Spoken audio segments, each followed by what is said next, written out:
Buenos días a todos, muchas gracias por cedernos este espacio. Yo sé que esto fue muy rápido, como es cualquier emergencia epidemiológica. Y bueno, no soy experta en COVID.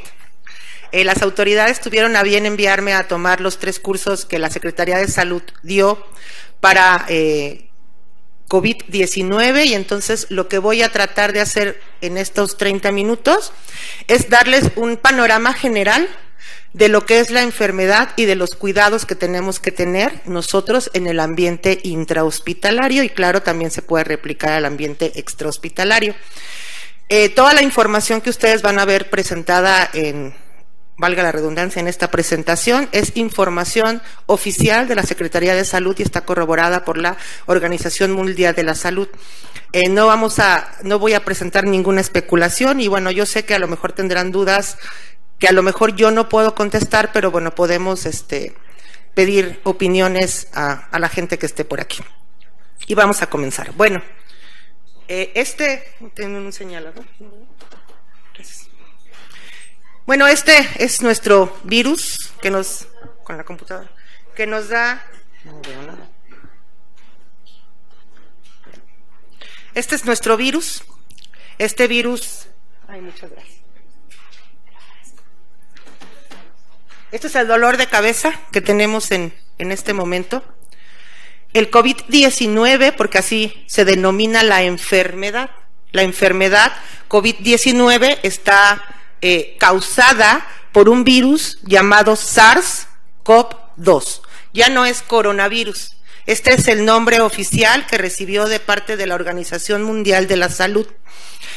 Si ustedes recuerdan, los coronavirus o los beta coronavirus son una familia de virus que producieron en 2012 el MERS o el síndrome respiratorio del Medio Oriente. Bueno, este es su primo, entonces es un virus SARS-CoV-2. ¿Okay? Entonces, la forma oficial es COVID-19 y es la enfermedad causada por SARS-CoV-2. Ya no se llama coronavirus. Bueno, ¿qué son los coronavirus? Pues es una familia numerosa de virus que produce enfermedades tanto en humanos como en animales. La mayoría, hay 4 subtipos, alfa, beta, gamma y teta, de los coronavirus. Causan desde un catarro común y pueden causar un síndrome respiratorio agudo o el síndrome respiratorio del Medio Oriente, y el síndrome, fue en 2002 una epidemia en el Medio Oriente, en Arabia Saudita, en Egipto. Que es importante saber que bueno, que también está habitando en animales, y que en algunos casos se ha descubierto que esta transmisión fue de un animal a otro animal como reservorio y posteriormente al humano. Si ustedes recuerdan, en 2012, la epidemia de MERS en el Medio Oriente, le echaban la culpa a los dromedarios, y eso es cierto. La OMS determinó que el dromedario, que era parte fundamental de su alimentación en el Medio Oriente por la leche, transmitía este virus llamado SARS, y después, una vez que infecta al humano, tiene la característica de que el humano es el único que puede contagiar a otros humanos. O sea, ya no necesitan un animal de reservorio. Es de la familia, el SARS-CoV-2, también es de la familia Coroviridae. En febrero del 2020, la OMS determinó o anunció el nombre oficial de la enfermedad a una enfermedad por un nuevo brote de coronavirus que se identificó en diciembre por primera vez en la provincia de Wuhan, en China. La enfermedad es COVID-19, ¿sí? CO, que corresponde a corona, B a virus y D a disease. Antes la forma era nuevo coronavirus, ahora es nCoV-19. Okay. Los coronavirus en humanos son muchos, convivimos con ellos a cada momento. Ellos pueden causar, estos son los más frecuentes, y estos son estos alfa coronavirus, estos beta coronavirus, perdón, pueden causar enfermedad o catarro común en los humanos. El problema de estos coronavirus es que son marcadores de RNA, es decir, tienen una capacidad impresionante de mutación y todavía no existe un tratamiento o una vacuna eficaz contra ellos. Entonces, estos son los más conocidos y obviamente el nCoV 2019 está en estudio porque su comportamiento puede ser muy similar a los que ya conocemos. Sin embargo, al ser una nueva especie de coronavirus, es importante conocer su identidad biológica como un ente separado. Todo lo que conocemos ahorita o todo lo que se sabe ahorita del CoV-2, del SARS-CoV-2, es en experiencia a los brotes epidémicos del MERS y del SARS en 2012. ¿Okay? ¿Cómo llegó el SARS-2 a nuestra población? Bueno, su origen se cree, todo esto es una especulación, que fue zoonótico, igual, similar al SARS y al MERS, y el intermediario fue este animalito chistoso que se llama pangolín. Este animalito es común o es una especie que vive en China y que se lo comen. Entonces creen que los murciélagos fueron los intermediarios en la propagación de este virus a través de este animalito llamado pangolín. Pero una vez que se establece la transmisión entre humanos, no se requiere intermediarios, es decir, los humanos somos los portadores del virus y los principales transmisores del mismo. ¿Ok? La transmisión, esto es muy importante, la transmisión es de persona a persona y es por gotas respiratorias. El virus no es un virus que esté en el aire, ¿sí? No nos vamos a contagiar porque aquí haya un virus, pero sí nos podemos contagiar si yo al hablar, al toser o al estornudar excreto gotas de saliva con una alta cantidad viral. Y esta alta cantidad viral se va a depositar en una superficie y si yo llego y toco esa superficie, puedo llevarme ese virus a las manos y posteriormente, si me toco la cara, si me toco los ojos, puedo introducir esa cantidad vírica a mi organismo. Es decir, el CoV-2 no está en el aire, pero se deposita gotas por gotículas o por la producción de aerosoles en el organismo. ¿Ok? Puede vivir en superficies inertes. Esto es muy importante porque como que no estamos acostumbrados a tener esa limpieza con nuestras cosas.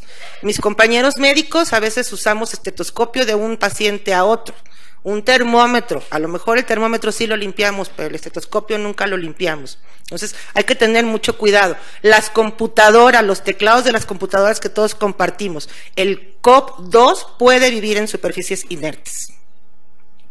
Muy bien. Volvemos a lo que les comenté. Esto es empírico. El periodo de incubación es entre 2 y 14 días. La mayoría de los casos desarrollan síntomas a partir de los 5 días después de la exposición al virus, pero la ventana es hasta de 14 días. Por eso es importante el aislamiento de esos pacientes o la llamada cuarentena. ¿Cuáles son los síntomas? Bueno, los síntomas son totalmente inespecíficos. Un catarro común puede ser un COVID-19 si no le hemos hecho la prueba. El principal es fiebre, tos, estornudos, malestar general, dolor de cabeza y dificultad para respirar en casos graves. Los expertos en el INER también comentaban que a veces el paciente lo único que tiene es fiebre y tos, entonces no descartarlo. ¿Ok? Entonces, cualquiera podría tener COVID-19. ¿Pero qué tan peligroso es? Bueno, el COVID-19 es una enfermedad que puede dar un catarro común, es decir, pasar desapercibido con malestar general y en su casa con medidas generales, o puede crear neumonías. neumonías graves de focos múltiples, sobre todo en personas susceptibles. La OMS determina el grupo de personas susceptibles de tener neumonía a los pacientes con enfermedades cardiovasculares, a los pacientes con diabetes mellitus tipo 2 y a los pacientes con enfermedad pulmonar crónica. Esos son los 3 grupos de riesgo que pueden desarrollar neumonía de focos múltiples por SARS-CoV-2. Esta diapositiva es de la OMS, me gustó mucho porque es una diapositiva donde marca la mortalidad de las últimas pandemias y epidemias que ha habido a nivel mundial. Este es el mapa actual del COVID-19, ¿sí? Esta información es de hace 2 días. Los casos reportados a nivel mundial son 108.643, con 3.825 muertes, que equivale al 3.5%, ¿sí? Si ustedes nos vamos a la epidemia del ébola, que fue en el 76, aunque hay un caso nuevo en el 2016, el ébola tuvo 34.453 casos, de los cuales el 43.9% de los pacientes murió, casi la mitad, ¿sí? Si nosotros nos vamos al MERS y al SARS, que son los primos del COVID, también la tasa de mortalidad, sobre todo del MERS, es muy alta, 34.4%.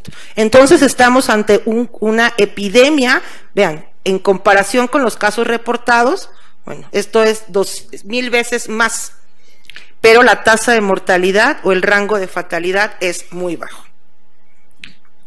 Este es el mapa de la OMS. Actualmente así está el COVID-19 en América Latina, con casos reportados en Canadá, Estados Unidos, en México. Si no estoy mal, la cifra actualizada son 16 casos confirmados. Hay en Guatemala, en Costa Rica y en Sudamérica hay casos. ¿Cuál es la diferencia entre el mapa América y el mapa Europa? Que la mayoría de los casos son importados. Solo Estados Unidos ha reportado contagios locales, ¿sí? Los demás casos en América del Norte, México, y en Sudamérica son casos importados, es decir, gente que estuvo en Europa y que trajo el virus a su país. En Estados Unidos ya hay contactos o contagios comunitarios de gente que viajó, trajo el virus, pero el contagio ya es entre ellos. Ese es otro panorama. Hay muchas preguntas, pero bueno, saqué estas 3 porque son las que más andan ahí rondando en las redes y que todo el mundo pregunta. De acuerdo a los reportes recientes, sí es probable que haya transmisión antes de la aparición de síntomas. Es decir, si un paciente tiene viene de esos lugares endémicos, es posible que sea portador del virus, aunque no tenga sintomatología. En la mañana oí en las noticias que cuando marcas al número que tienes que marcar, si no tienes síntomas, te dicen, no, pues usted no es candidato, ¿sí? Pero los expertos de la OMS dicen que sí es cierto, que sí puede haber transmisión antes de la aparición de síntomas. Y aquí tenemos una gran pregunta. Gente que viajó a Europa, a Holanda, a Alemania, no a lugares endémicos, Holanda, Alemania. ¿Esas personas las ponemos en cuarentena? Es una gran pregunta. Yo lo haría, pero nuestras autoridades sanitarias dicen que ese no cumple los criterios para un caso sospechoso, porque no tiene sintomatología. Sin embargo, la OMS está tomando ese tipo de medidas, ¿ok? Bueno, aunque no se ha confirmado para el caso del SARS-CoV-2, es recomendable evitar el contacto directo con animales, sobre todo de granja, y el consumo de carne cruda. Nosotros no comemos carne cruda, pero hay algunas localidades que sí, por idiosincrasias, ¿sí? Okay. Y no hay evidencia que sustente que el coronavirus va a desaparecer el 21 de marzo que entra la primavera, ¿sí? Entonces, no, o sea, esto que dijo nuestro vecino presidente es una mentira. El SARS y el MERS fueron de climas cálidos. Entonces, los expertos no reconocen que el CoV-2 pueda desaparecer en cuanto las temperaturas aumenten. Hay que saber que podemos enfrentarnos todavía muchos más meses a esta enfermedad. Okay. Vamos a hablar algo de definiciones epidemiológicas rápidamente. ¿Cuál es el caso sospechoso? Es cualquier persona de cualquier edad que presente enfermedad respiratoria, o sea, que tenga síntomas leves o graves y que cuente con alguno de los siguientes antecedentes hasta 14 días de inicio de síntomas. Si ustedes no cumplen este criterio, no hay prueba. Haber estado en contacto con un caso confirmado o bajo investigación a COVID-19 o un viaje o estancia a países con transmisión local comunitaria de COVID-19, que son China, Hong Kong, Corea del Sur, Japón, Italia, Irán y Singapur. O los recién nacidos de madres que han sido confirmadas con COVID-19. Estos son los criterios epidemiológicos para poder realizar la prueba confirmatoria que solo la realiza hasta este momento el INDRE para determinar si existe o no existe la presencia de SARS-CoV-2. ¿Okay? Entonces es un caso sospechoso. Y un caso confirmado es la persona que cumpla con la definición de caso sospechoso y que cuente con un diagnóstico confirmado por un laboratorio, por el INDRE, ¿sí? Solamente así es un caso confirmado. Por lo tanto, tenemos, según recuerdo, 86 casos sospechosos en México y 16 casos confirmados. Es decir, solo a 16 personas le han hecho la prueba. ¿Ok? Pero también la OMS y la Secretaría de Salud dicen que estas definiciones estarán sujetas a cambios. Esto es nuevo. Les va a cambiar conforme pasa el tiempo, conforme tengamos más datos. Por lo tanto, quizá lo que yo les estoy diciendo ahorita, mañana sea diferente. Porque a lo mejor mañana determinan que todo el que venga de Europa es un caso sospechoso.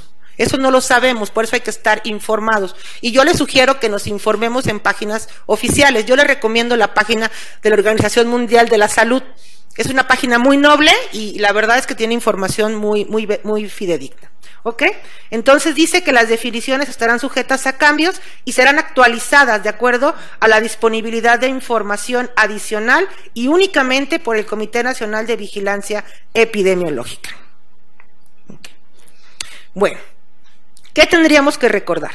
Que el COVID-19 es una enfermedad causada por el SARS-CoV-2 hasta ahora sin tratamiento y con una letalidad de más o menos 4.3%. Los síntomas son tos, fiebre, disnea, fatiga y mialgias. El 10% de los pacientes presentan síntomas gastrointestinales. Y ahí me voy a detener un poquito porque también se ha observado que puede existir transmisión por heces fecales. ¿Sí? Es decir, que las heces fecales tienen una alta virología y pueden crear aerosoles o vapores que pueden introducirse al sistema respiratorio. Entonces también hay que tener cuidado. Lo decían sobre todo en la población pediátrica, la que todavía usa pañal. Bueno, hay que tener cuidado en el manejo de las excretas. Los hallazgos radiológicos y de laboratorio que se han encontrado en el 100% de los pacientes, sobre todo cuando los pacientes tienen sintomatología grave, es linfopenia e imagen de vidrio despulido en la tomografía, es decir, una neumonía de focos múltiples. Los factores de riesgo son diabetes, enfermedad cardiovascular y enfermedad pulmonar crónica. Las complicaciones frecuentes son el síndrome respiratorio agudo, el SIRA, o daño cardíaco y renal. El tratamiento es sintomático y sindromático. Sin embargo, en un paciente grave, lo primero que hay que hacer es ventilación mecánica asistida. Hay que intubar al paciente, no va a ser nuestro caso. Si nosotros identificamos un paciente con estas características, lo primero que hay que hacer es referirlo a las instituciones que lo van a apoyar, tomando todas las medidas necesarias para que el paciente no vaya contaminando y para que nosotros no contaminemos otras áreas. Es el traslado. ¿Ok? El PCR es el método diagnóstico con hisopado nasofaringio y faringio. ¿ok? Y obviamente el uso de algoritmos de atención son indispensables para disminuir la mortalidad. El retraso en la atención es lo que genera el pánico en la población y además puede causar complicaciones de la enfermedad. ¿Cuáles son las precauciones? Bueno, lo más importante, y aunque suene ridículo, el lavado de manos, porque yo les comentaba en un principio que el virus queda en la superficie. Si podemos llevarnos de la superficie el virus a nuestra casa, a nuestro coche, andar con... Hay que lavarse las manos con agua y jabón, ¿sí? Con agua y jabón. O hay que desinfectarlas con soluciones alcoholadas. Nosotros desde la semana pasada, si no me recuerdo, empezamos a tener el filtro en las puertas con gel. Pero me ha tocado ver que todos nos pasamos y no le hacemos caso al policía, ¿sí? Muchos sí, muchos no. No nos cuesta nada, no nos vamos a tardar 30 segundos, ¿sí? 1 minuto en lavarnos las manos y con eso estamos garantizando que no traemos bichos de la calle o que no nos llevamos bichos a nuestra casa. Un simple gesto de lavarse las manos nos va a proteger como institución. Esto es muy importante. Entonces yo sí les pido que tomemos conciencia que la salud está en nuestras manos, como dicen, ¿no? Hay que lavarse las manos. Y si no tenemos gel, pues hay jabón y agüita en los baños de todos los edificios, a lavarse las manos con agua y con jabón, por favor. Para que recuerden la técnica, yo sé que todos no la sabemos, que Juanito todos los días nos agarra en el checador para checarnos si no sabemos lavar las manos, pero esto es muy importante porque luego decir, ay no, nada más los médicos o nomás las enfermeras, yo no agarro pacientes, ¿no? No agarramos pacientes, pero agarramos un teclado, una computadora, un mouse, vamos a comer, compartimos comedor, compartimos techo, ustedes, los que trabajan en los bioterios, los animales de laboratorio, entonces no es solo los médicos y las enfermeras los que se tienen que lavar las manos. Todos nos tenemos que lavar las manos. Y la técnica, pues es muy sencilla, esta es con desinfección, con gel, con soluciones alcoholadas, es muy sencilla, muy rápido y nos están ofreciendo el alcoholito en la puerta, acéptenselo al policía. Bueno. ¿Qué tenemos que hacer ahora sí, comunidad de salud? Bueno, lo más importante es asegurar una limpieza adecuada del área. Desgraciadamente, no solamente nosotros, sino casi todos los hospitales y redes de salud tienen personal de limpieza subrogado. Y esto es un problema, porque tienen mucha rotación de personal. Y estar capacitando día con día a ese personal de limpieza nos quita recurso, ¿sí? Entonces, y ninguna empresa subrogada da esta capacitación importante a sus trabajadores. Entonces, ¿qué nos toca hacer a nosotros? Ser los maestros del personal de limpieza, apoyarlos, corregirlos, decirles, ¿sí? O sea, yo sé que ustedes van a decir, es que la señora con el mismo trapo que limpia. Eso no debería de ser así. Ellos tienen indicaciones precisas de cómo hacer la limpieza y la desinfección. Entonces yo sí les voy a pedir que entre todos apoyemos para que el personal de limpieza pueda hacer bien su trabajo, ¿sí? No tenemos ningún caso confirmado, por lo tanto la limpieza es en general, aquí en nuestra institución. Es en general estándar para todos los edificios, ¿sí? Es estandarizar el proceso y capacitar a los trabajadores, ¿sí? Es importante el uso de solución clorada. La licenciada Lourdes Rivera me decía que a veces hay personal que se queja del olor, pues sí es un olor picante, penetrante, que irrita las mucosas, pero el cloro se ha determinado que es el mejor desinfectante de áreas muy grandes. Entonces permitamos que el personal de limpieza use el cloro a una aceptada dilución para que puedan limpiar las áreas a nuestro alrededor. ¿Okay? Bueno, ¿qué pasa con un paciente que tengamos sospechoso? Médicos residentes, enfermeros de hospital. Lo primero es aislarlo.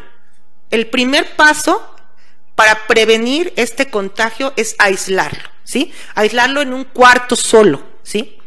Hay que tener insumos para el lavado de manos en el baño del paciente, pero también cerca de la puerta y de la cama del paciente, para que no se nos olvide cada vez que entramos y salimos, toda persona que entre y salga que se tiene que lavar o desinfectar las manos, ¿ok?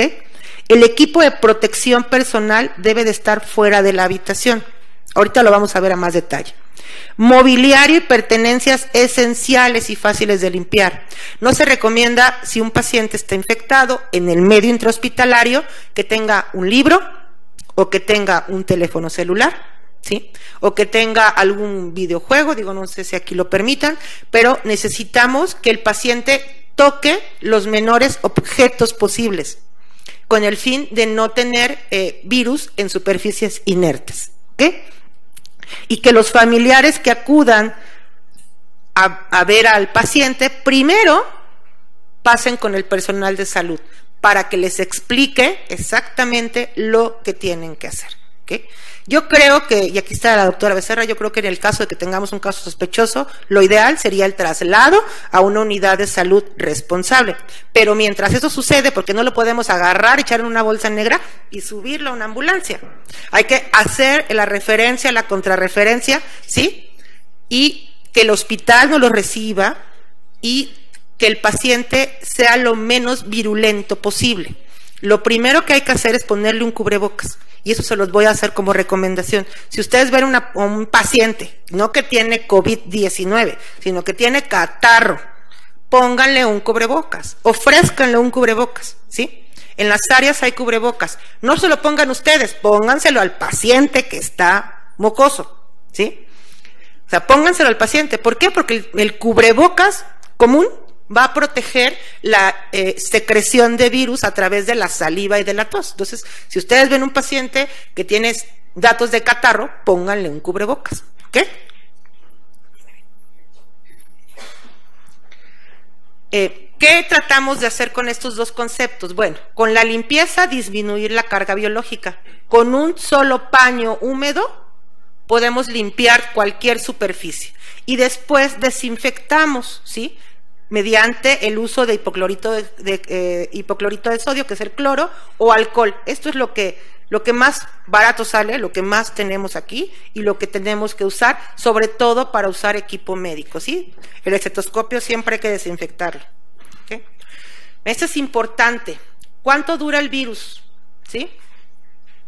El virus dice que dura entre 24 y 48 horas. En plástico, acero inoxidable, y se puede recuperar hasta más de 24 horas. Lo mismo aplica para el COVID. Entonces hay que tener mucho cuidado con las superficies que tocamos, mucho cuidado. La limpieza y la desinfección, dejen que el personal de limpieza les limpie sus teclados de sus computadoras, o traigámonos unas, creo que ya no ven, creo que ahí están agotadas las toallitas alcoholadas, las toallitas cloradas, ¿no? En el súper. Pero podemos traer nuestra toallita y limpiarla, sobre todo cuando compartimos equipo de cómputo, ¿sí? ¿Cuánto? Dice, el coronavirus puede permanecer en superficies inanimadas en temperatura ambiente hasta 9 días. Entonces, mucho cuidado.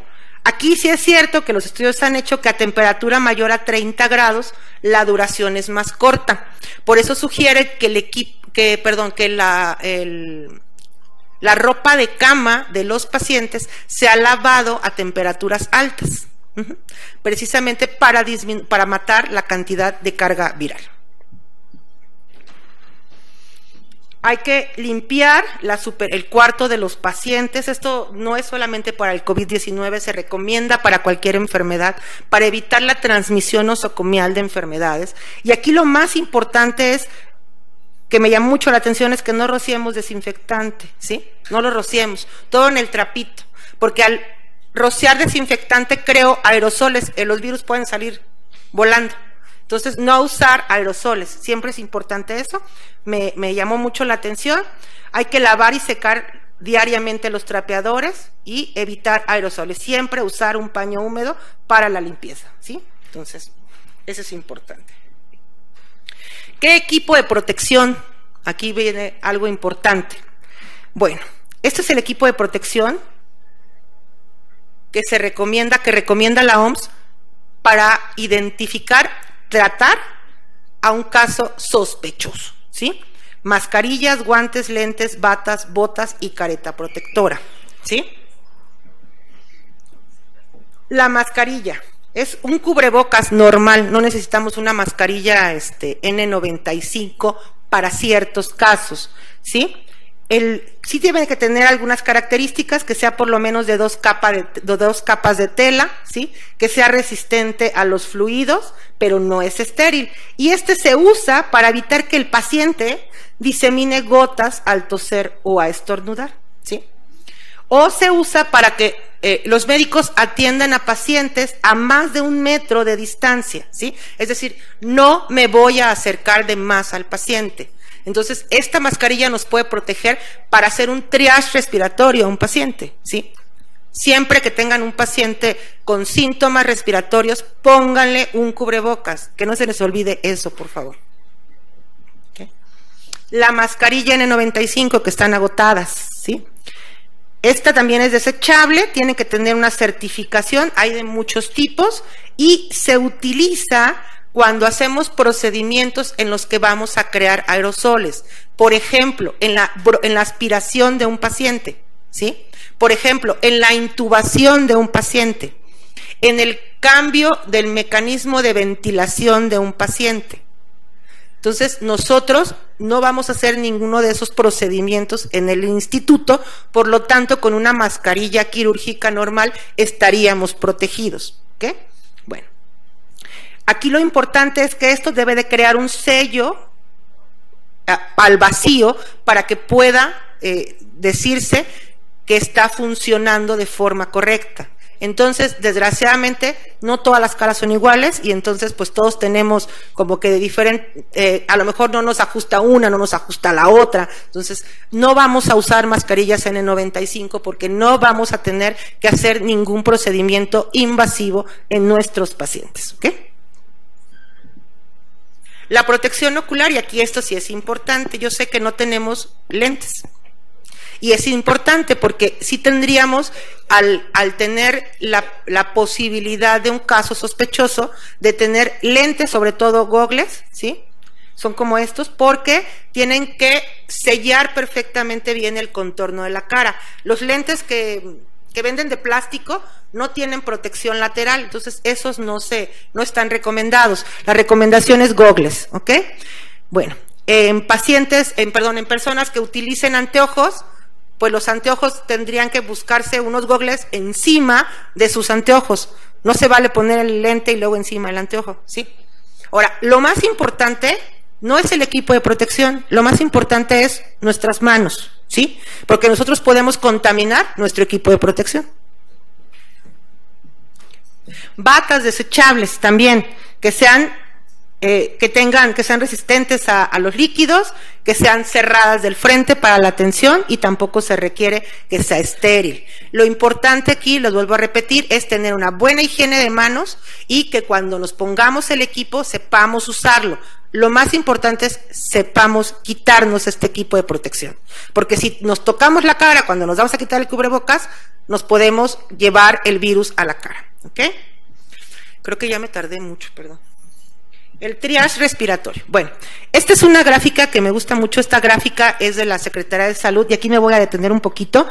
En esta gráfica nos da las fases. Nosotros ahorita estamos en esta fase que es de importación viral, ¿sí?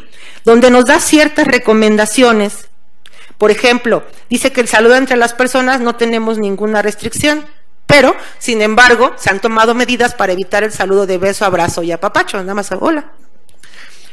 Espacios públicos cerrados todavía no se han clausurado, espacios públicos abiertos, escuelas, estamos en la difusión de mensajes y en los lugares de trabajo también difusión de mensajes. ¿Cuándo vamos a pasar de esta fase a esta? Cuando ya haya una dispersión comunitaria. Esto lo va a determinar la Secretaría de Salud. Ahorita están reportados 16 casos confirmados. Cuando estos casos tengan contagios confirmados locales, podríamos pasar a la dispersión comunitaria. Hablan de cientos de casos. Y es cuando ya dice que no saludar de beso, bueno, esto ya lo implementamos en esto, cuando tendrá que haber suspensión de eventos ante brotes, cuando tenga que haber en las escuelas, en los espacios públicos y cerrados la suspensión de eventos y haga un filtro escolar y un filtro sanitario en los hospitales. Es decir, todavía no estamos en ese escenario. Cuando lleguemos a ese escenario, tenemos que estar preparados porque vamos a tener que poner un filtro en la puerta de ingreso al instituto y tanto pacientes como familiares como el personal tendríamos que pasar por ese filtro respiratorio. ¿Ok? Y cuando esto ya se convierta en epidémico, que esperemos que no pase, tendrá que haber suspensión de eventos, suspensión de clases, quizá suspensión o disminución de la atención en los servicios de salud, dependiendo de la cantidad de pacientes que hagamos, o determinar el hecho de que podamos tener una expansión hospitalaria, a lo cual muchos hospitales están certificados en el programa de Hospital Seguro para crear una expansión hospitalaria. Esperemos que ese escenario no llegue, pero puede ser. Esto no es lo mismo que la influenza, porque recuerden que la influenza fue local. La influenza, el caso cero fue aquí en Veracruz, ¿sí? El coronavirus viene de importación. Okay. ¿Cuál es lo más importante? El seguimiento, la detección temprana de casos y el seguimiento de las definiciones de cada caso, establecer el sistema de triage lo más posible a la entrada. Todos tendríamos que pasar por ese triage y definir las vías de paso de potenciales pacientes. Esto no es nuestro caso, esto es para un hospital general, un centro de salud o un centro de referencia. Esta no se ve muy bien, pero bueno, es de la OMS, es una tarjeta de triage. Rápidamente ellos le preguntan, ¿viajó usted a China? ¿Sí o no? ¿Tiene síntomas de enfermedad? ¿Sí? Y se le pone una máscara al paciente, una protección al paciente y se va a tomar la temperatura del paciente, tiene tos, tiene dificultad respiratoria y se informan los contactos que este paciente pueda tener, y se le dan instrucciones. Puede ser que se vaya a su casa o puede ser que vaya a un servicio de salud. Tendríamos que idear algo así como para hacer un triage en la entrada del hospital. Lavarse las manos es lo más importante. Use mascarilla, ¿sí? Siempre esto es lo más importante. Esto es de nutrición, son tarjetas para atención de pacientes. ¿Qué hago si sospecho, ¿sí?, de que alguien está enfermo por SARS-CoV-2? Bueno, hay que llamar a los servicios, es el teléfono que ya todo el mundo circuló, que dicen que no contestan, no sé, no me consta. Hay que evitar el contacto con otros. Lo mejor es, ¿sabes qué? Tengo síntomas, pues me quedo en mi casa. Yo sé que es complicado y no veo a nadie de personal, a lo mejor, porque a lo mejor esa es una duda, ¿no? Me van a descontar el día, tengo que meter económico, o me voy al ISSSTE a estar allá 5 horas, ¿no?, mientras me atienden. Hay que evitar el contacto con otros. Esto es responsabilidad propia, personal, ¿sí? No viajar. Si quieren ir a Europa, pues yo creo que lo van cancelando. Etiqueta respiratoria y la higiene de manos frecuentes. Esto es lo más importante. Esto no es, no caigamos en el pánico, no nos vamos a creer todo lo que dicen. Hay que estar preparados, sí, como en todo, ¿sí? Como en cualquier emergencia, como en cualquier desastre, hay que estar preparados. Y esto es lo que nuestras autoridades tratan de hacer con estas pláticas informativas, que a lo mejor vamos a replicar después. Hay que estar preparados, no caer en el pánico. Saber que somos una institución de salud y que no podemos cerrar la institución de salud. Eso sí nos tiene que quedar muy claro, ¿sí? Pero, ¿qué pasa con el personal de salud? Que son los primeros en riesgo. Entonces, si el personal de salud cae, el hospital, por lo tanto, entraría en un desastre porque no había quien atendiera a los pacientes. Entonces, hay que cuidarnos entre todos. Y todos somos responsables, médicos, enfermeras, personal administrativo, de laboratorio, de neurociencias, de epidemiológicas, de sociales, todos somos responsables de nuestra salud intrahospitalaria. Y bueno, para que recordemos, ¿sí? Nada más. Y les agradezco infinitamente su atención.